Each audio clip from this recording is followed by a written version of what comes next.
नमस्कार, सिलवानी की आवाज क्षेत्र की बात में आपका स्वागत है। मैं हूं आपके साथ अंकिता। चुले बढ़ते मुख्य खबर की ओर। दीवानगंज में सांची विकास खंड के अंतर्गत आने वाले कई गांवों के किसानों की घोड़ा पछाड़ नदी के उफान पर आने के कारण फसलें चौपट हो गई।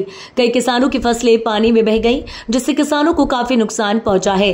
घोड़ा पछाड़ नदी के उफान पर आने से फसलें 24 घंटे से ज्यादा पानी में डूबी रहीं और जब गुरुवार की सुबह खेतों का पानी कम हुआ तो फसलें काली पड़ चुकी थीं। फसलें खराब होने से किसानों को भारी नुकसान हुआ है।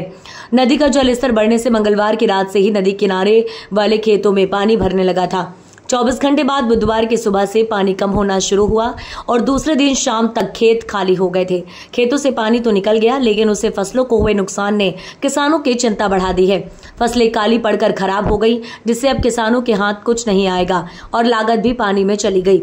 कई किसानों की फसलें तो पानी में बह गई।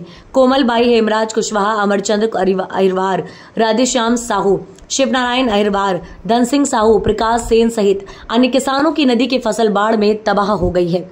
गौरतलब है कि नदी किनारे वाले गांवों के कई किसानों कई एकड़ की फसल खराब हुई है। राकेश साहू निवासी अंबाड़ी की जमीन कमखेड़ी में 5 एकड़ में लगी धान की, शिवनारायण अहिरवार निवासी महुआ खेड़ा की 5 एकड़ में लगी धान की, कोमलबाई निवासी अंबाड़ी की 2 एकड़ में धान, 3 एकड़ में सोयाबीन था। अमरचंद्र निवासी अंबाड़ी 5 एकड़ में सोयाबीन लगा था। इनके अलावा भी कई किसानों के खेतों में सोयाबीन और धान लगी थी। इन सभी की जमीन केमखेड़ी नदी के आसपास थी।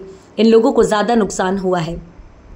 मैंने कई एकड़ में धान और सोयाबीन बोया था, मगर घोड़ा पछाड़ नदी के बाढ़ में सब फसल खराब हो गई है, जिससे मुझे काफी नुकसान पहुंचा है। लीला किशन कुशवाहा, ग्राम अंबाड़ी निवासी किसान, मैंने 5 एकड़ में धान लगाई थी, वह नदी के बाढ़ में पूरी तरह से तबाह हो गई, जिससे मुझे काफी नुकसान हुआ। प्रशासन द्वारा इसकी भरपाई की जाए। राकेश साहू, अंबाड़ी निवासी किसान।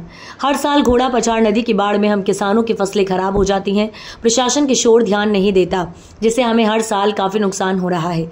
इस साल भी नदी के बाढ़ में पूरी फसल तबाह हो गई। अमरचंद्र अहिरवार निवासी अंबाड़ी किसान।